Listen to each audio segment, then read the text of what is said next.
ਵਾਹਿਗੁਰੂ ਜੀ ਕਾ ਖਾਲਸਾ ਵਾਹਿਗੁਰੂ ਜੀ ਕੀ ਫਤਿਹ। TV84 ਦੇ ਸਾਰੇ ਦਰਸ਼ਕ ਤੇ ਸਰੋਤੇ ਜਿਹੜੇ ਇਸ ਵਕਤ ਸਾਡੇ ਨਾਲ ਨਾਰਥ ਅਮਰੀਕਾ ਦੇ ਵਿੱਚੋਂ ਜੁੜੇ ਹੋਏ ਆ ਜਾਂ ਫਿਰ ਸੋਸ਼ਲ ਮੀਡੀਆ ਦੇ ਰਾਹੀਂ ਦੁਨੀਆ ਭਰ ਦੇ ਵਿੱਚ ਸਾਨੂੰ ਦੇਖ ਰਹੇ ਆ, ਉਹਨਾਂ ਸਾਰਿਆਂ ਦਾ ਮੈਂ ਅਮਰਵੀਰ ਸਿੰਘ ਅੱਜ ਇਸ ਖਾਸ ਪ੍ਰੋਗਰਾਮ ਦੇ ਵਿੱਚ ਤਹਿ ਦਿਲੋਂ ਸਵਾਗਤ ਕਰਦਾ।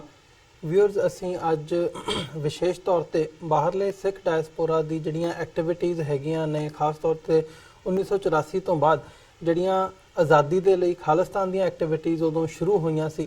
1985 ਦੇ ਵਿੱਚ ਅਸੀਂ ਦੇਖਿਆ ਕਿ 에ਅਰ ਇੰਡੀਆ ਕਾਂਡ, ਜਿਹਨੂੰ 에ਅਰ ਇੰਡੀਆ ਬੰਬਿੰਗ ਦੇ ਨਾਲ ਜਾਣਿਆ ਜਾਂਦਾ ਹੈ, 에ਅਰ ਇੰਡੀਆ ਦੀ ਫਲਾਈਟ ਨੰਬਰ 182 ਜਿਹੜੀ ਕਿ ਐਟਲਾਂਟਿਕ ਦੇ ਵਿੱਚ ਬੰਬ ਬਲਾਸਟ ਤੋਂ ਬਾਅਦ 300 ਤੋਂ ਜਿਹੜੇ ਵਧੇਰੇ ਯਾਤਰੀ ਨੇ ਉਹਦੇ ਵਿੱਚ ਉਹ ਮਾਰੇ ਗਏ ਸੀ। ਇਹਦੀ ਜਿਹੜੀ ਸਾਰੀ ਇਨਵੈਸਟੀਗੇਸ਼ਨ ਹੋਈ ਜਾਂ ਉਹ ਸਾਰੇ ਦੇ ਵਿੱਚ ਸਿੱਖ ਐਕਟਿਵਿਜ਼ਮ ਨੂੰ ਟੈਰਰਿਜ਼ਮ ਦੇ ਨਾਲ ਜੋੜਿਆ ਗਿਆ।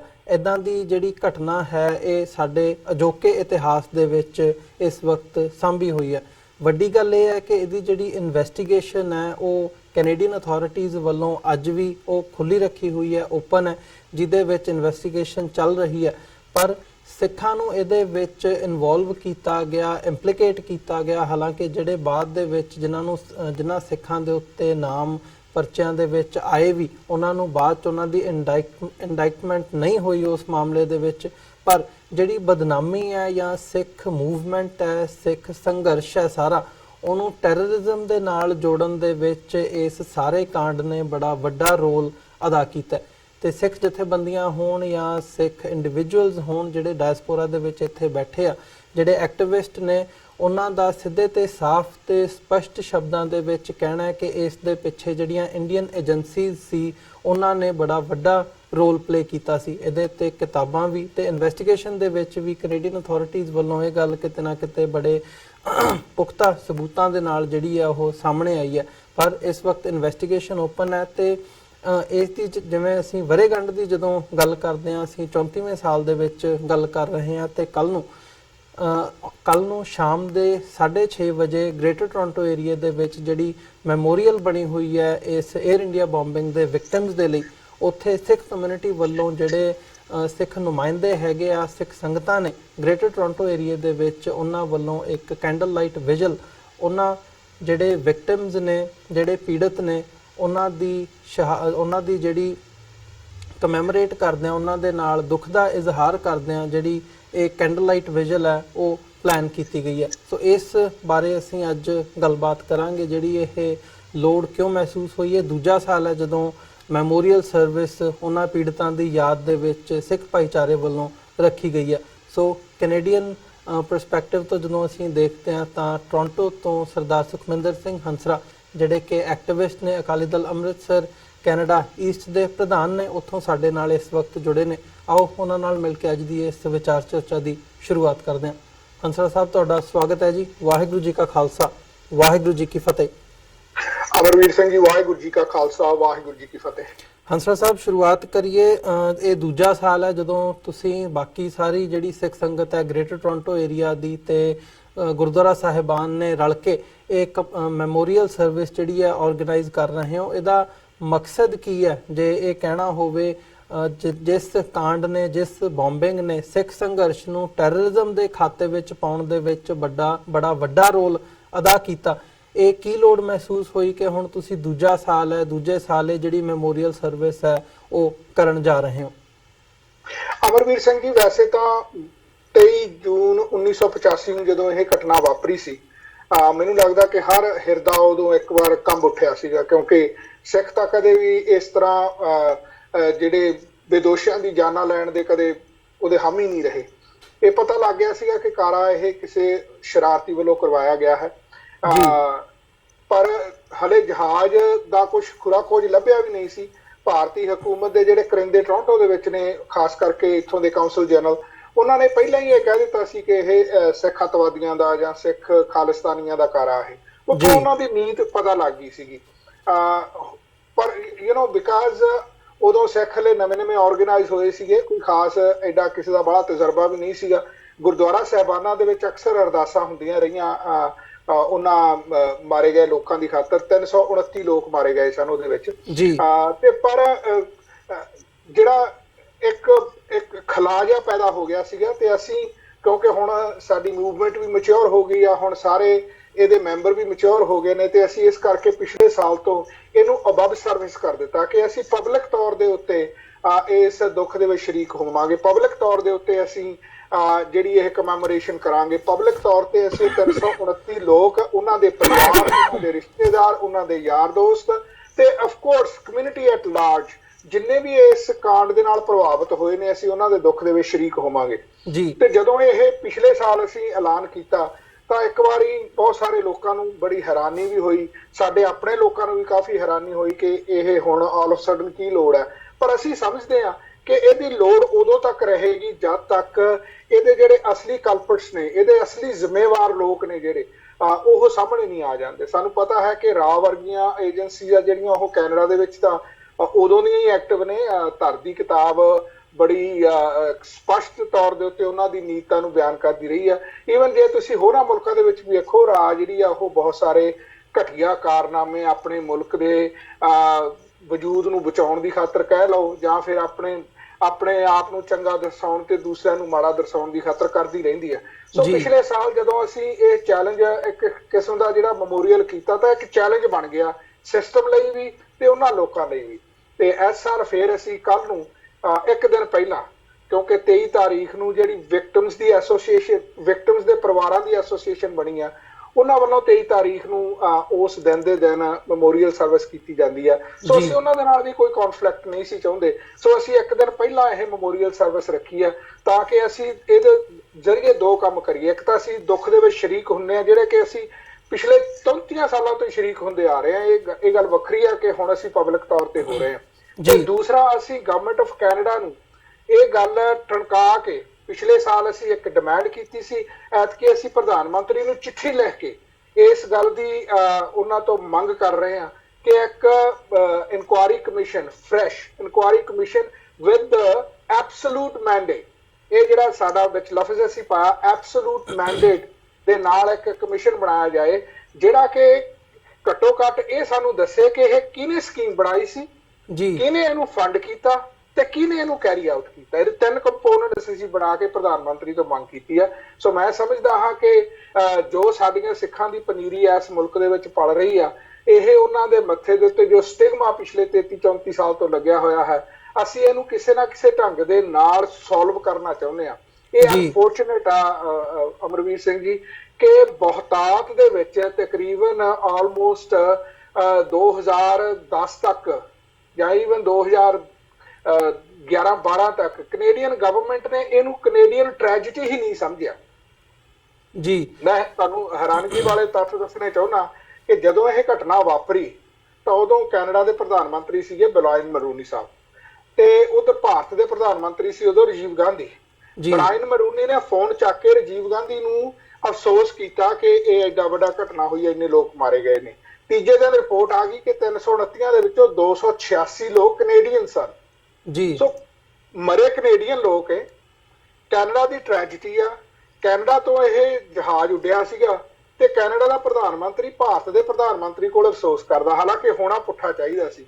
ਇੱਥੋਂ ਬਿਲਕੁਲ ਇਹਨਾਂ ਦੀਆਂ ਨੀਤਾਂ ਜਿਹੜੀਆਂ ਸਾਫ਼ ਹੁੰਦੀਆਂ ਨੇ ਕਿ ਗਵਰਨਮੈਂਟ ਆਫ ਕੈਨੇਡਾ ਨੇ ਵੀ ਇਸ ਨੂੰ, ਕਿਉਂਕਿ ਬਰਾਊਨ ਲੋਕ ਮਰੇ ਸੀਗੇ ਉਹਦੇ ਵਿੱਚ, ਮੈਂ ਰੇਸਿਸਟ ਨਹੀਂ ਹੈਗਾ, ਮੈਂ ਕਦੇ ਵੀ ਰੇਸਿਜ਼ਮ ਨੂੰ ਆਪਣੇ ਵਿਚਾਰਾਂ ਦੇ ਵਿੱਚ ਵੀ ਸ਼ਾਮਲ ਨਹੀਂ ਕੀਤਾ, ਪਰ ਹੁਣ ਜਿਹੜੇ ਤੱਥ ਆ ਉਹ ਸਾਨੂੰ ਮਜਬੂਰ ਕਰਦੇ ਨੇ ਕਿ ਅਸੀਂ ਇਸ ਗੱਲ ਦੇ ਬਾਰੇ ਜ਼ਰੂਰ ਵਿਚਾਰ ਕਰੀਏ ਕਿ ਗਵਰਨਮੈਂਟ ਆਫ ਕੈਨੇਡਾ ਕਿਉਂ ਨਹੀਂ ਚਾਹੁੰਦੀ ਇਸ ਕੈਨੇਡੀਅਨ ਟ੍ਰੈਜੇਡੀ ਨੂੰ। 9/11 ਤੋਂ ਬਿਨਾ ਇਹ ਸਭ ਤੋਂ ਵਰਸਟ ਟ੍ਰੈਜੇਡੀ ਹੈ ਜਿਹਦੇ ਵਿੱਚ ਇੱਕ ਸਿੰਗਲ ਘਟਨਾ ਦੇ ਵਿੱਚ ਇੰਨੇ ਲੋਕ ਮਾਰੇ ਗਏ ਹੋਣ, ਤੇ ਗਵਰਨਮੈਂਟ ਆਫ ਕੈਨੇਡਾ ਨੂੰ ਇਹਨਾਂ ਦੇ ਕੰਨ ਤੇ ਜੂ ਹੀ ਨਹੀਂ ਸਰਕਦੀ। ਅੱਜ ਵੀ RCMP ਤੇ ਸੀਸਸ ਹੈ ਜਿਹੜੀ ਇਸ ਟ੍ਰੈਜੇਡੀ ਦੀ ਫਾਈਲ ਨੂੰ ਖੋਲ ਕੇ ਬੈਠੀ ਆ। ਕਰਦੀ ਕੀ ਆ ਸਾਨੂੰ ਨਹੀਂ ਪਤਾ ਕੀ ਕਰਦੀ ਆ, ਉਹ ਗਰਦ ਫੱਕ ਰਹੀ ਆ। ਇਹੀ ਹੋ ਸਕਦਾ ਕਿਉਂਕਿ ਇੱਕ ਕਲਚਰ ਬਣ ਚੁੱਕਿਆ ਕੈਨੇਡਾ ਦੇ ਵਿੱਚ ਵੀ 100 ਸਾਲ ਬਾਅਦ ਪ੍ਰਧਾਨ ਮੰਤਰੀ ਆਉਂਦਾ, ਗੱਲ 'ਚ ਸਾਫਾ ਪਾ ਕੇ ਮਾਫੀ ਮੰਗ ਲੈਂਦਾ, ਜੀ ਸਾਤੋਂ ਬਹੁਤ ਗਲਤੀ ਹੋਈ ਆ, ਅਸੀਂ ਇਸ ਚੀਜ਼ ਦੀ ਮਾਫੀ ਚਾਹੁੰਦੇ ਆ, ਲਓ $100 ਮਿਲੀਅਨ ਇੱਕ ਤੁਹਾਨੂੰ ਅਸੀਂ ਮਿਊਜ਼ੀਅਮ ਬਣਾ ਦਿੰਦੇ ਆ। ਅਗਰ ਇਹੀ ਕੰਮ ਕਰਨਾ ਉਹਨਾਂ ਨੇ ਤਾਂ ਇਹ ਜਿਹੜਾ 100 ਸਾਲ ਦਾ ਸਾਡਾ ਸਫ਼ਰ ਹੋਏਗਾ ਇਹਦਾ ਕੌਣ ਜ਼ਿੰਮੇਵਾਰ ਹੋਏਗਾ? ਅਸੀਂ ਆਪਣੀ ਚਿੱਠੀ ਪ੍ਰਧਾਨ ਮੰਤਰੀ ਨੂੰ ਜਿਹੜੀ ਕਿ ਕੱਲ ਨੂੰ ਜਾਏਗੀ ਮੈਮੋਰੀਅਲ ਤੋਂ ਬਾਅਦ, ਉਹਦੇ ਵਿੱਚ ਇਹ ਗੱਲ ਲਿਖੀ ਹੋਈ ਆ ਕਿ ਸਾਨੂੰ ਇਹ ਵੀ ਕਲਚਰ ਮਨਜ਼ੂਰ ਨਹੀਂ ਹੈ ਕਿ ਤੁਸੀਂ 100 ਸਾਲ ਬਾਅਦ ਇਹਦੀ ਮਾਫੀ ਮੰਗ ਲਓ। ਜਿਵੇਂ ਕਾਮਾਗਾਟਾ ਮਾਰੂ ਦੀ ਤੁਸੀਂ ਮਾਫੀ ਮੰਗ ਲਈ, ਕਾਮਾਗਾਟਾ ਮਾਰੂ ਦੀ ਮਾਫੀ ਮੰਗ ਲਈ, ਪਰ ਜਿਹੜੇ ਲੋਕ ਉਦੋਂ ਇੱਥੋਂ ਭੇਜੇ ਤੇ ਬਜ ਦੀ ਘਾਟ ਤੇ ਮਾਰ ਦਿੱਤੇ ਗਏ, ਉਹ ਤਾਂ ਨਹੀਂ ਦੁਬਾਰਾ ਪੈਦਾ ਹੋਣੇ ਜੀ। ਸੋ ਇਸ ਕਰਕੇ ਅਸੀਂ ਬੜੇ ਸਪਸ਼ਟ ਆ ਆਪਣੀ ਸੋਚ ਦੇ ਵਿੱਚ ਕਿ ਇਸ ਟ੍ਰੈਜਡੀ ਦੇ ਬਾਰੇ ਬਿਲਕੁਲ ਇਹਦੀ ਛਾਣਬੀਣ ਹੋਣੀ ਚਾਹੀਦੀ ਹੈ, ਇਹਦੀ ਤਹਿ ਤੱਕ ਜਾਣਾ ਚਾਹੀਦਾ, ਅਤੇ ਕੌਣ ਇਹਦਾ ਜ਼ਿੰਮੇਵਾਰ ਆ, ਕਿਹਨੇ ਇਹ ਸਕੀਮ ਬਣਾਈ, ਉਹ ਆਈਡੈਂਟੀਫਾਈ ਹੋਣਾ ਚਾਹੀਦਾ। ਉਹ ਕਿਉਂਕਿ ਉਹ ਇਕੁਅਲੀ ਜ਼ਿੰਮੇਵਾਰ ਨੇ ਇਸ ਚੀਜ਼ ਦੇ। ਅਗਰ ਉਹ ਸਰਕਾਰਾਂ ਨੇ ਤਾਂ ਫਿਰ ਸਰਕਾਰਾਂ ਹੋਣੀਆਂ ਚਾਹੀਦੀਆਂ, ਅਗਰ ਉਹ ਮੁਲਕ ਨੇ ਤਾਂ ਫਿਰ ਉਹ ਮੁਲਕ ਹੋਣੇ ਚਾਹੀਦੇ ਆ। ਕੈਨੇਡਾ ਕੋਈ ਬਿਜ਼ਨਸ ਕਾਰਪੋਰੇਸ਼ਨ ਨਹੀਂ ਹੈ, ਕੈਨੇਡਾ ਇੱਕ ਸਾਵਰਨ ਕੰਟਰੀ ਹੈ। So they should act like a sovereign country, they should act like ਵੀ ਸਾਡੇ ਵਿਹੜੇ ਦੇ ਵਿੱਚ ਆ ਕੇ ਕੋਈ ਜ਼ੁਲਮ ਕਰ ਗਿਆ ਹੋਵੇ ਤੇ ਅਸੀਂ ਹੱਥ ਤੇ ਹੱਥ ਧਰ ਕੇ ਬੈਠੇ ਰਹੀਏ, ਕਿਉਂਕਿ ਇਹਦਾ ਖਮਿਆਜ਼ਾ ਸਿੱਖਾਂ ਨੇ ਭੁਗਤਣਾ। ਸਿੱਖ ਭੁਗਤਣ ਨੂੰ ਤਿਆਰ ਨਹੀਂ।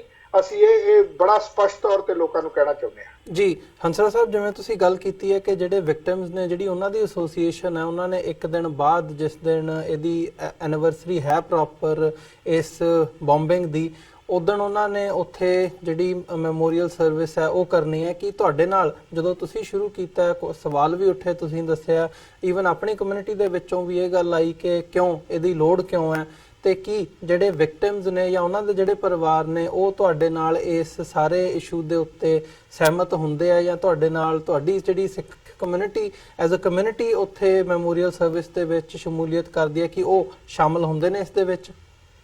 ਨਹੀਂ, ਉਹ ਬਿਲਕੁਲ ਸ਼ਾਮਲ ਨਹੀਂ ਹੁੰਦੇ ਜੀ। ਬੇਸਿਕਲੀ ਹੋਇਆ ਕੀ ਆ, ਉਹ ਵੀ ਗਵਰਨਮੈਂਟ ਆਫ ਇੰਡੀਆ ਦੇ ਇਨਫਲੂਐਂਸ ਥੱਲੇ ਆ, ਉਹ ਵੀ ਗਵਰਨਮੈਂਟ ਆਫ ਕੈਨੇਡਾ ਦੇ ਵੀ ਇਨਫਲੂਐਂਸ ਥੱਲੇ ਆ ਉਹਨਾਂ ਨੂੰ, ਪਰ ਉਹ ਨਾਲੇ ਜ਼ਰੂਰ ਸਮਝਦੇ ਆ ਕਿ ਇਹ ਜਿਹੜਾ ਫੈਸਲਾ, ਇਹਦਾ ਫੈਸਲਾ ਹੋਣਾ ਚਾਹੀਦਾ ਹੈ, ਇਹਦੇ ਤੱਥ ਸਾਹਮਣੇ ਆਉਣੇ ਚਾਹੀਦੇ ਹਨ। ਇਹ ਜ਼ਰੂਰ ਉਹ ਹਮੇਸ਼ਾ ਡਿਮਾਂਡ ਕਰਦੇ ਆ, ਪਰ ਉਹ ਵੀ ਇਕੁਅਲੀ ਡਿਸਟਰਬਡ ਸੀਗੇ ਕਿ ਇਹ ਲੋਕ ਜਿਹੜੇ ਇਹ ਖਾਲਿਸਤਾਨੀ ਵਿਚਾਰਧਾਰਾ ਵਾਲੇ ਆ, ਹੁਣ ਇਹ ਬਾਹਰ ਨਿਕਲ ਕੇ ਅਫਸੋਸ ਕਾਹਦਾ ਕਰ ਰਹੇ ਨੇ। ਉਹਨਾਂ ਨੇ ਇਹ ਸਾਨੂੰ ਕ੍ਰਿਟਿਸਾਈਜ਼ ਜ਼ਰੂਰ ਕੀਤਾ ਸੀ, ਤੇ ਸਾਨੂੰ ਉਹਨਾਂ ਦੀ ਕ੍ਰਿਟਿਸਿਜ਼ਮ ਦਾ ਕੋਈ ਬੁਰਾ ਵੀ ਨਹੀਂ ਮੰਨਦੇ ਅਸੀਂ, ਕਿਉਂਕਿ ਅਸੀਂ ਸਮਝਦੇ ਹਾਂ ਕਿ ਉਹਨਾਂ ਨੇ ਸਾਤੋਂ ਬਹੁਤ ਜ਼ਿਆਦਾ ਵੱਧ ਸੰਤਾਪ ਉਡਾਇਆ। ਕਈਆਂ ਦੇ ਸਾਰੇ ਪਰਿਵਾਰ ਉਸ ਟ੍ਰੈਜਡੀ ਦੇ ਅੰਦਰ ਮਾਰੇ ਗਏ ਸਨ। ਸੋ ਸਾਨੂੰ ਉਹਨਾਂ ਦੀ ਕੋਈ ਗੱਲ ਬੁਰਾ ਨਹੀਂ ਲੱਗਦੀ। ਸਾਨੂੰ ਤਾਂ ਮਤਲਬ ਸਾਡਾ ਸਰਕਾਰਾਂ ਦੇ ਨਾਲ ਆ, ਦੋਨੇ ਸਰਕਾਰਾਂ ਦੇ ਨਾਲ ਆ, ਗਵਰਨਮੈਂਟ ਆਫ ਇੰਡੀਆ ਦੇ ਨਾਲ, ਗਵਰਨਮੈਂਟ ਆਫ ਕੈਨੇਡਾ ਦੇ ਨਾਲ। ਖਾਸ ਕਰਕੇ ਬੀਐਨ ਕੈਨੇਡੀਅਨ, ਸਾਨੂੰ ਗਵਰਨਮੈਂਟ ਆਫ ਕੈਨੇਡਾ ਤੋਂ ਜ਼ਿਆਦਾ ਆਸ ਤੇ ਜ਼ਿਆਦਾ ਸਾਨੂੰ ਇਹਨਾਂ ਤੋਂ ਪਰੇਸ਼ਾਨੀ ਆ ਕਿ ਇਹ ਕਿਉਂ ਨਹੀਂ ਇਸ ਮਾਮਲੇ ਨੂੰ ਸੋਲਵ ਕਰਨਾ ਚਾਹੁੰਦੇ।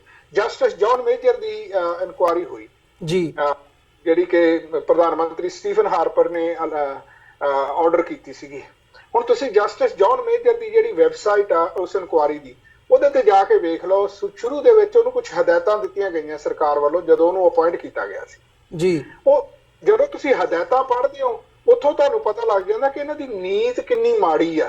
ਕਮਿਸ਼ਨ ਬਣਾਉਣ ਵੇਲੇ ਇਹ ਸੋਚਦੇ ਇਹ ਆ ਕਿ ਕਮਿਸ਼ਨ ਬਣਾ ਦਿਓ ਤਾਂ ਕਿ ਇਹਦੇ ਉੱਤੇ ਅਸੀਂ ਮਤਲਬ ਥੋੜੀ ਬਹੁਤ ਗੋਂਗਲੂਆਂ ਤੋਂ ਮਿੱਟੀ ਲਾ ਦਈਏ, ਪਰ ਨਾਲ ਉਹਦੇ ਵਿੱਚ ਹਦਾਇਤ ਦੇਤੀ ਕਿ ਇਹੋ ਜਿਹਾ ਕੋਈ ਵਿਟਨੈਸ ਨਾ ਸੁਣਨਾ, ਨਾ ਇਹੋ ਜਿਹਾ ਕੋਈ ਕਮੈਂਟ ਉੱਥੇ ਦੇਣਾ ਇਨਕੁਆਇਰੀ ਦੇ ਵਿੱਚ ਜਿਹਦੇ ਨਾਲ ਸਾਡੇ ਇੰਟਰਨੈਸ਼ਨਲ ਰਿਲੇਸ਼ਨਸ।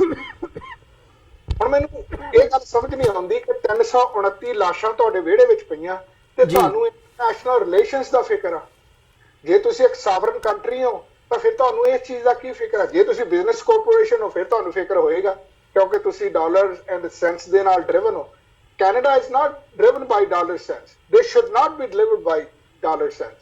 ਕੈਨੇਡਾ ਇੱਕ ਸਾਵਰਨ ਕੰਟਰੀ ਆ, ਕੈਨੇਡਾ ਦਾ ਆਪਣਾ ਸੰਵਿਧਾਨ ਆ, ਕੈਨੇਡਾ ਦਾ ਆਪਣਾ ਵਿਧਾਨ ਆ, ਕੈਨੇਡਾ ਦੇ ਆਪਣੇ ਬਾਰਡਰਸ ਨੇ, ਕੈਨੇਡਾ ਦੀ ਆਪਣੀ ਆਰਮੀ ਆ, ਇੱਕ ਮੁਲਕ ਹੈ ਕੈਨੇਡਾ। ਸੋ ਉਸ ਕਦੇ ਵੀ ਆਪਣੇ ਆਪ ਨੂੰ ਇਸ ਤਰ੍ਹਾਂ ਨਹੀਂ ਸੋਚਣਾ ਚਾਹੀਦਾ ਕਿ ਸਾਡੇ ਜੇ ਰਿਲੇਸ਼ਨਸ ਖਰਾਬ ਹੋ ਜਾਣਗੇ ਤਾਂ ਸਾਡੇ ਬਿਜ਼ਨਸ ਆ, ਜਿਹੜਾ ਸਾਡੀ ਟ੍ਰੇਡ ਆ, ਉਹਨੂੰ ਕੋਈ ਖੜੋਤ ਆ ਜਾਏਗੀ। ਜੇ ਕੈਨੇਡਾ ਨੂੰ ਇੰਡੀਆ ਚਾਹੀਦਾ ਤਾਂ ਇੰਡੀਆ ਨੂੰ ਵੀ ਕੈਨੇਡਾ ਚਾਹੀਦਾ। ਇਹ ਦੋਨੇ it goes hand in hand.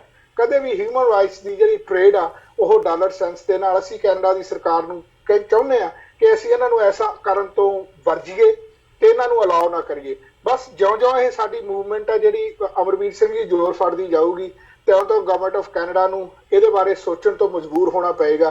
ਤੇ ਜਿਸ ਦਿਨ ਉਹਨਾਂ ਨੇ ਇਹਦੇ ਉੱਤੇ ਕਮਿਸ਼ਨ ਬਹਾ ਦਿੱਤਾ, ਜਿਹੜਾ ਕਿ ਐਬਸੋਲੂਟ ਪਾਵਰਸ ਦੇ ਨਾਲ ਫਰਜ਼ ਕਰੋ, ਰਾਇਲ ਕਮਿਸ਼ਨ ਅਸੀਂ ਦੀ ਡਿਮਾਂਡ ਕਰ ਰਹੇ ਹਾਂ।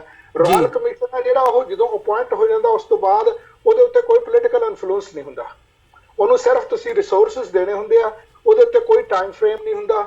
ਜੱਜ ਨੇ ਜਿਹੜਾ ਵੀ ਕੋਈ, ਤੁਸੀਂ 1 ਜਾਂ 2 ਜੱਜਾਂ ਦਾ ਪੈਨਲ ਉਹਨੂੰ ਨਿਯੁਕਤ ਕਰੋਗੇ, ਉਹਨੂੰ ਜਿਹੜਾ ਤੁਸੀਂ ਮੈਂਡੇਟ ਦਿਓਗੇ, ਮੈਂਡੇਟ ਤੁਸੀਂ ਇਹ ਦੇਣਾ ਵੀ ਸਾਨੂੰ ਦੱਸੋ ਇਹ ਕੀਤਾ ਕਿਹਨੇ ਆ। ਜੀ ਕਿੱਥੋਂ ਇਹ ਸ਼ੁਰੂ ਹੋਈ ਆ। ਤਾਂ ਫਿਰ ਉਹ ਸਾਰਾ ਕੁਝ ਲੈ ਕੇ ਆਉਣਗੇ। No stone will be unturned, every stone will be turned. ਹਰ ਇੱਕ ਗੱਲ ਨੂੰ, ਜਿਹੜੀ ਹਰ ਤੱਥ ਨੂੰ ਸਾਹਮਣੇ ਲਿਆਂਦਾ ਜਾਊਗਾ। ਇਹ ਵੀ ਫਿਰ ਲਿਆਂਦਾ ਜਾਊਗਾ ਕਿ ਤਲਵਿੰਦਰ ਸਿੰਘ ਪਰਮਾਰ ਨੂੰ ਤੁਸੀਂ ਮਾਸਟਰਮਾਈਂਡ ਕਿੱਦਾਂ ਕਹਿੰਦੇ ਹੋ, ਤਲਵਿੰਦਰ ਸਿੰਘ ਪਰਮਾਰ ਨੇ ਇਹ ਸਕੀਮ ਕਿੱਦਾਂ ਬਣਾਈ ਹੋ ਸਕਦੀ ਆ। ਤਲਵਿੰਦਰ ਸਿੰਘ ਪਰਮਾਰ ਤਾਂ ਬਿਲਕੁਲ ਇਹਨਾਂ ਦੇ ਧਿਆਨ ਦੇ ਵਿੱਚ ਸੀ, ਇਹਨਾਂ ਦੀਆਂ ਨਿਗਾਹਾਂ ਦੇ ਅੰਦਰ ਸੀਗਾ ਸੀਸਸ ਦੀਆਂ ਤੇ ਆਰਸੀਐਮਪੀ ਦੀਆਂ।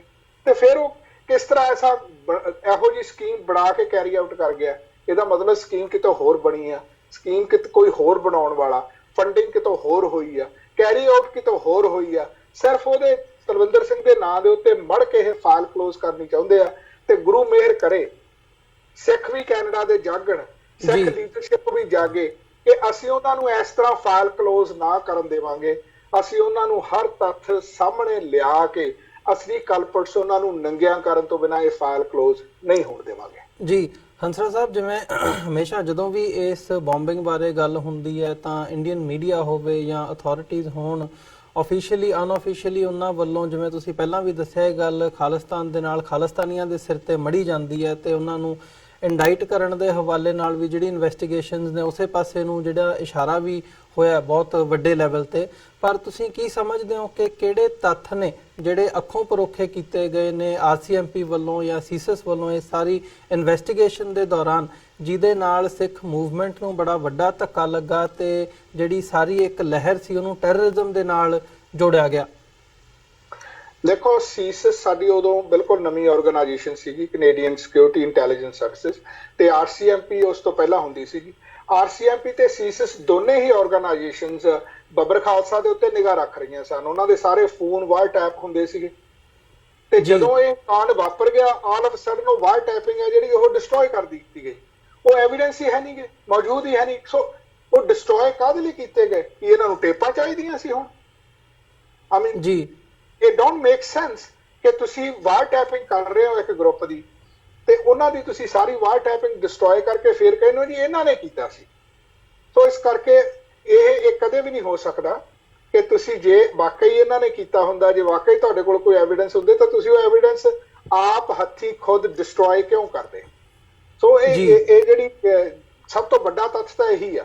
ਉਸ ਤੋਂ ਇਲਾਵਾ ਇਹਦਾ ਬਲੈਕ ਬਾਕਸ ਲੱਭ ਗਿਆ ਸੀ 에ਅਰ ਇੰਡੀਆ ਦੀ ਫਲਾਈਟ 182 ਦਾ। ਤੇ ਬਲੈਕ ਬਾਕਸ ਮੁੰਬਈ ਲਗਾਏ, ਉਦੋਂ ਮੁੰਬਈ ਕਹਿੰਦੇ ਹੁੰਦੇ ਸੀ, ਉੱਥੇ ਲੈ ਗਏ। ਇੱਥੋਂ ਆਰਸੀਐਮਪੀ ਦੇ ਆਫਿਸਰ ਇੱਕ ਹਫ਼ਤਾ ਜਾ ਕੇ ਉੱਥੇ ਹੋਟਲ 'ਚ ਬੈਠੇ ਰਹੇ, ਇਹਨਾਂ ਨੂੰ ਬਲੈਕ ਬਾਕਸ ਦਿਖਾਇਆ ਨਹੀਂ। ਅਖੀਰ ਦੇ ਵਿੱਚ ਕਹਿ ਦਿੱਤਾ ਗਿਆ ਜੀ ਬਲੈਕ ਬਾਕਸ ਡਿਸਟਰੋਏ ਹੋ ਗਿਆ। ਸੋ ਜਿਹੜੇ ਐਵੀਡੈਂਸ ਨੇ, ਜਿਨ੍ਹਾਂ ਐਵੀਡੈਂਸ ਤੋਂ ਸਾਰਾ ਕੁਝ ਪਤਾ ਲੱਗਣਾ ਹੁੰਦਾ, ਉਹ ਦੋਨਾਂ ਸਰਕਾਰਾਂ ਨੇ ਹੱਥੀਂ ਡਿਸਟਰੋਏ ਕੀਤੇ ਆ। ਤੇ ਉਸ ਤੋਂ ਬਾਅਦ ਫਿਰ ਕੁਝ ਇਹੋ ਜਿਹੇ ਸਿੱਖ ਵੀ ਇੱਥੇ ਮੌਜੂਦ ਸਨ ਜਿਹੜੇ ਕਿ ਦੋਨਾਂ ਸਰਕਾਰਾਂ ਦੇ ਡਬਲ ਏਜੰਟਸ ਦੇ ਤੌਰ ਤੇ ਵੀ ਹੋ ਸਕਦਾ ਪਲੇ ਕਰਦੇ ਹੋਣ। ਉਹ ਵੀ ਇੱਥੋਂ ਇਸ ਵਕਤ ਲੋਕਾਂ ਦੀਆਂ ਨਜ਼ਰਾਂ ਤੋਂ ਗਾਇਬ ਹੋਏ ਨੇ। ਉਹਨਾਂ ਨੂੰ ਰੀਲੋਕੇਟ ਕੀਤਾ ਗਿਆ। ਉਹ ਕਿਹਨੇ ਰੀਲੋਕੇਟ ਕੀਤਾ? ਕਿੱਥੇ ਨੇ ਉਹ? ਜੇ ਉਹ ਵਾਕਈ ਇਹਦੇ ਵਿੱਚ ਕੋਈ ਮੇਜਰ ਰੋਲ ਪਲੇ ਕਰਦੇ ਸੀ ਤਾਂ ਉਹਨਾਂ ਨੂੰ ਕਟਹਿਰੇ ਵਿੱਚ ਖੜਿਆ ਕਰਕੇ ਹੁਣ ਤੱਕ ਉਮਰ ਕੈਦਾਂ ਕਿਉਂ ਨਹੀਂ ਹੋਈਆਂ? ਸੋ ਇਹ ਬਹੁਤ ਸਾਰੇ ਸਵਾਲ ਆ ਜਿਹੜੇ ਕਿ ਜਦੋਂ ਕਿਤੇ ਇਨਕੁਆਇਰੀ ਖੁੱਲੂਗੀ ਉਦੋਂ ਇਹਨਾਂ ਸਵਾਲਾਂ ਦੇ ਜਵਾਬ ਲੱਭੇ ਜਾਣਗੇ। ਉਦੋਂ ਤੱਕ ਤਾਂ ਇਹ ਸਵਾਲ ਦੇ ਸਵਾਲ ਹੀ ਰਹਿਣਗੇ।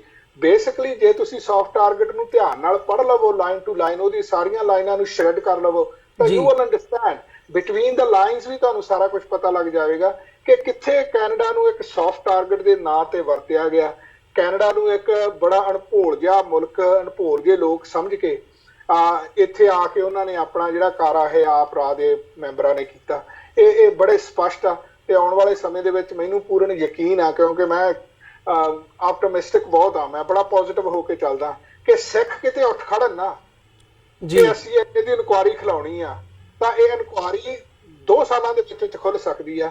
ਤੇ ਜਿੱਦਣ ਇਨਕੁਆਇਰੀ ਖੁੱਲ ਗਈ ਉਧਰ ਸਾਡੇ ਮੱਥੇ ਦਾ ਦਾਗ ਲਹੇਗਾ ਤੇ ਉਹਨਾਂ ਦੇ ਮੱਥੇ ਉੱਤੇ ਦਾਗ ਲੱਗੇਗਾ ਜੀ। ਤੇ ਇਹਦੇ ਵਿੱਚ ਜਿਵੇਂ ਕਿ ਜਦੋਂ ਅਸੀਂ ਇਹਦੀ ਇਨਵੈਸਟੀਗੇਸ਼ਨ ਜਾਂ ਮੀਡੀਆ ਰਿਪੋਰਟਸ ਦੇਖਦੇ ਹਾਂ ਤਾਂ ਉਹਦੇ ਵਿੱਚ ਸਿੱਖਾਂ ਵੱਲੋਂ ਜਾਂ ਜਿਹੜੇ ਐਕਟਿਵਿਸਟ ਨੇ, ਆਗੂ ਨੇ, ਉਹਨਾਂ ਵੱਲੋਂ ਇਹ ਗੱਲ ਕਹੀ ਜਾਂਦੀ ਰਹੀ ਹੈ ਵੀ ਇਹਦੇ ਵਿੱਚ ਇੰਡੀਅਨ ਕੌਂਸੂਲੇਟ ਆਟਵਾ ਦੇ ਵਿੱਚ, ਟੋਰਾਂਟੋ ਦੇ ਵਿੱਚ ਉਹਨਾਂ ਦੀ ਬੜੇ ਵੱਡੇ ਲੈਵਲ ਤੇ ਇਨਵੋਲਵਮੈਂਟ ਸੀ। ਤੇ ਈਵਨ ਕੈਨੇਡੀਅਨ ਅਥਾਰਟੀਜ਼ ਵੱਲੋਂ ਇਹਨਾਂ ਇੰਡੀਅਨ ਕੌਂਸੂਲੇਟ ਦੇ ਜਿਹੜੇ ਮੈਂਬਰਸ ਹੈਗੇ ਉਹਨਾਂ ਦੇ ਵਿੱਚੋਂ ਪਰਸੋਨਾ ਨੌਨ ਗ੍ਰੈਟਾ ਵੀ ਡਿਕਲੇਅਰ ਕਰਕੇ ਵਾਪਸ ਮੋੜੇ ਗਏ ਸੀ। ਬਿਲਕੁਲ ਜੀ, ਉਹ ਤਾਂ ਸੌਫਟ ਟਾਰਗੇਟ ਦੇ ਵਿੱਚ ਉਹਨਾਂ ਦੀਆਂ ਤਸਵੀਰਾਂ ਵੀ ਛਾਪੀਆਂ ਹੋਈਆਂ। ਸਾਨੂੰ ਤਾਂ ਪਤਾ ਵੀ ਸੌਫਟ ਟਾਰਗੇਟ ਤੋਂ ਲੱਗਿਆ ਕਿਉਂਕਿ ਉਹ ਬੜੇ ਲੁਕਮਾ ਜਿਹਾ ਕੰਮ ਕੀਤਾ ਸੀਗਾ ਕੈਨੇਡੀਅਨ ਗਵਰਨਮੈਂਟ ਨੇ ਤੇ ਇੰਡੀਅਨ ਗਵਰਨਮੈਂਟ ਨੇ। ਸੋ ਇਸ ਕਰਕੇ ਉਹ ਤਾਂ ਸਾਰਾ ਕੁਝ ਸਪਸ਼ਟ ਆ ਕਿ ਕਿਉਂ ਵਾਪਸ ਭੇਜੇ। ਹੁਣ ਵੀ ਇੱਥੋਂ ਦਾ ਕੌਂਸਲ ਜਨਰਲ ਆ ਉਹ ਚੁੱਪਚਾਪ ਉਹਨੂੰ ਸ਼ਿਫਟ ਕਰ ਦਿੱਤਾ ਗਿਆ, ਕਿਉਂਕਿ ਉਹਦੇ ਬਹੁਤ ਸਾਰੇ ਕਾਰਨਾਮੇ ਆ ਜਿਹੜੇ ਉਹ ਸਾਹਮਣੇ ਆ ਗਏ ਸੀਗੇ। ਸੋ ਇਹ ਸਰਕਾਰਾਂ ਇਸੇ ਤਰ੍ਹਾਂ ਹੀ ਕਰਦੀਆਂ ਰਹਿੰਦੀਆਂ ਨੇ, ਸਾਨੂੰ ਇਹਦੀ ਕੋਈ ਤਕਲੀਫ ਨਹੀਂ ਹੈ। ਪਰ ਗੱਲ ਇਹ ਆ ਵੀ ਜਿਹੜਾ ਕਾਰਾ ਐਡਾ ਵੱਡਾ ਹੋਇਆ, 329 ਲੋਕ ਮਰੇ ਆ, 286 ਉਹ ਚੋਂ ਕੈਨੇਡੀਅਨ ਸਨ। ਕੈਨੇਡਾ ਦੇ ਵਿੱਚ ਤਾਂ ਇੱਥੇ ਇੱਕ ਕੋਈ ਪਸ਼ੂ ਮਰ ਜਾਵੇ ਉਹਦੀ ਇਨਵੈਸਟੀਗੇਸ਼ਨ ਹੋ ਜਾਂਦੀ ਹੈ, ਤੇ ਇੱਥੇ 286 ਲੋਕ ਮਾਰੇ ਗਏ ਆ, ਪਰਿਵਾਰਾਂ ਦੇ ਪਰਿਵਾਰ ਮਾਰੇ ਗਏ ਆ। ਗਵਰਨਮੈਂਟ ਆਫ ਕੈਨੇਡਾ ਕਿਉਂ ਨਹੀਂ ਇੰਟਰਸਟਿਡ ਹੈਗੀ ਇਹਦੀ ਸੱਚਾਈ ਸਾਹਮਣੇ ਲਿਆਉਣ। ਜੀ ਬਿਲਕੁਲ ਹੰਸਰਾਜ ਸਾਹਿਬ, ਤੁਹਾਡਾ ਬਹੁਤ ਬਹੁਤ ਧੰਨਵਾਦ। ਜਿਵੇਂ ਤੁਸੀਂ ਇਹ ਸਾਰੇ ਪਾਰਟ ਬਾਰੇ, ਇਹ ਸਾਰੀ ਇਨਵੈਸਟੀਗੇਸ਼ਨ ਬਾਰੇ, ਜਾਂ ਤੁਹਾਡਾ ਮੋਟਿਵ ਕੀ ਹੈ ਇਸ candle light visual memorial service ਜਿਹੜੀ ਕਿ ਕੱਲ ਨੂੰ ਤੁਸੀਂ ਆਰਗੇਨਾਈਜ਼ ਕਰ ਰਹੇ ਹੋ, ਸਾਰੀਆਂ ਸਿੱਖ ਸੰਗਤਾਂ ਨੇ ਉਹਦੇ ਵਿੱਚ ਸ਼ਮੂਲੀਅਤ ਕਰਨੀ ਹੈ। ਸੋ ਇੱਥੇ ਹੀ ਅੱਜ ਦੇ ਸ਼ੋਅ ਦੇ ਵਿੱਚ ਇਜਾਜ਼ਤ ਚਾਹਾਂਗੇ। ਬਹੁਤ ਬਹੁਤ ਧੰਨਵਾਦ। ਫਤਿਹ ਦੀ ਸਾਂਝ ਪਾਈ ਅੰਤ ਦੇ ਵਿੱਚ। ਵਾਹਿਗੁਰੂ ਜੀ ਕਾ ਖਾਲਸਾ, ਵਾਹਿਗੁਰੂ ਜੀ ਕੀ ਫਤਿਹ। ਵਿਊਅਰਸ, ਜਿਵੇਂ ਕਿ ਇਹ ਸਨ ਸੁਖਮਿੰਦਰ ਸਿੰਘ ਹੰਸਰਾਜ, ਜਿਨ੍ਹਾਂ ਨੇ ਆਪਣੇ ਵਿਚਾਰ 에ਅਰ ਇੰਡੀਆ ਬੰਬਿੰਗ ਬਾਰੇ, ਉਹਦੀ ਇਨਵੈਸਟੀਗੇਸ਼ਨ ਬਾਰੇ, ਜਿਹੜੇ ਸਵਾਲ ਸਿੱਖ ਕੌਮ ਵੱਲੋਂ ਉਠਾਏ ਜਾਂਦੇ ਆ ਉਹਨਾਂ ਬਾਰੇ ਵਿਚਾਰ ਸਾਂਝੇ ਕੀਤੇ ਆ। ਤੇ ਇੱਕ ਵੱਡਾ ਸਵਾਲ ਜਿੱਥੇ ਇਨਵੈਸਟੀਗੇਸ਼ਨ ਓਪਨ ਹੈ, ਕਈ ਸਾਰੇ ਸਵਾਲ ਉਹਨਾਂ ਨੇ ਉਠਾਏ ਨੇ। ਸੋ ਉਮੀਦ ਇਹੀ ਹੈ ਕਿ ਸਿੱਖ ਕਮਿਊਨਿਟੀ ਆਪਣੇ ਤੌਰ ਤੇ ਇੱਕ ਪ੍ਰੈਸ਼ਰ ਬਿਲਡ ਕਰੇ ਕੈਨੇਡੀਅਨ ਗਵਰਨਮੈਂਟ ਦੇ ਉੱਤੇ, ਤੇ ਇਹਦੀ ਜਿਹੜੀ ਇਨਵੈਸਟੀਗੇਸ਼ਨ ਹੈ ਉਹ ਹੋਵੇ। ਤੇ ਜਿਹੜਾ ਦਾਗ ਸਿੱਖ ਸੰਘਰਸ਼ ਦੇ ਉੱਤੇ, ਸਿੱਖ ਮੂਵਮੈਂਟ ਦੇ ਉੱਤੇ ਲੱਗਾ 1984 ਤੋਂ ਬਾਅਦ, ਜਿਹਦੇ ਨਾਲ ਸਿੱਖ ਮੂਵਮੈਂਟ ਨੂੰ ਟੈਰਰਿਜ਼ਮ ਦੇ ਨਾਲ ਜੋੜਿਆ ਗਿਆ, ਇਹ ਕੌਮ ਦੇ ਮੱਥੇ ਤੋਂ ਲੱਥੇ। ਇਹੀ ਇਹਨਾਂ ਹੀ ਸ਼ਬਦਾਂ ਦੇ ਨਾਲ ਅਸੀਂ ਅੱਜ ਦੇ ਸ਼ੋਅ ਦੇ ਵਿੱਚ ਤੁਹਾਡੇ ਕੋਲੋਂ ਇਜਾਜ਼ਤ ਚਾਹਾਂਗੇ। ਦੁਬਾਰਾ ਫਿਰ ਅਗਲੇ ਹਫਤੇ ਸੋਮਵਾਰ ਨੂੰ ਤੁਹਾਡੇ ਨਾਲ ਮੁਲਾਕਾਤ ਹੋਵੇਗੀ। ਜਾਂਦੇ ਜਾਂਦੇ ਤੁਹਾਡੇ ਚਰਨਾਂ ਦੇ ਵਿੱਚ ਬੇਨਤੀ ਵੀ ਕਰਦੇ ਹਾਂ, ਇਸ ਪਲੇਟਫਾਰਮ ਨੂੰ ਅੱਗੇ ਵਧਾਉਣ ਦੇ ਲਈ ਸਾਨੂੰ ਤੁਹਾਡੀ ਸਹਾਇਤਾ ਦੀ ਲੋੜ ਹੈ।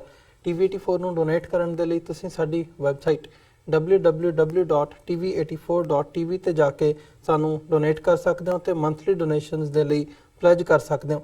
ਜੇ ਚੈੱਕ ਰਾਹੀਂ ਡੋਨੇਸ਼ਨਸ ਭੇਜਣੀਆਂ ਚਾਹੁੰਦੇ ਹੋ ਤਾਂ TV84 ਦੇ ਨਾਂ ਦਾ ਚੈੱਕ ਬਣਾ ਕੇ ਤੁਸੀਂ ਸਾਨੂੰ ਸਾਡੇ ਐਡਰੈਸ ਤੇ ਮੇਲ ਕਰ ਸਕਦੇ ਹੋ। 3601 37th ਐਵਨਿਊ, ਲੌਂਗ ਆਈਲੈਂਡ ਸਿਟੀ, ਨਿਊਯਾਰਕ 11101। ਵੈਬਸਾਈਟ ਇੱਕ ਵਾਰ ਫਿਰ ਦੱਸ ਦਿਆਂ, www.tv84.tv। ਇਸੇ ਦੇ ਨਾਲ ਵਿਊਅਰਸ, ਅੱਜ ਦੇ ਪ੍ਰੋਗਰਾਮ ਦੇ ਵਿੱਚ ਇੱਥੇ ਇਜਾਜ਼ਤ ਚਾਹਾਂਗੇ। ਦੁਬਾਰਾ ਫਿਰ ਕੱਲ ਨੂੰ ਤੁਹਾਡੇ ਨਾਲ ਮੁਲਾਕਾਤ ਹੋਵੇਗੀ। ਤਦ ਤੱਕ ਲਈ ਇਜਾਜ਼ਤ ਦਿਓ ਜੀ। ਵਾਹਿਗੁਰੂ ਜੀ ਕਾ ਖਾਲਸਾ, ਵਾਹਿਗੁਰੂ ਜੀ ਕੀ ਫਤਿਹ।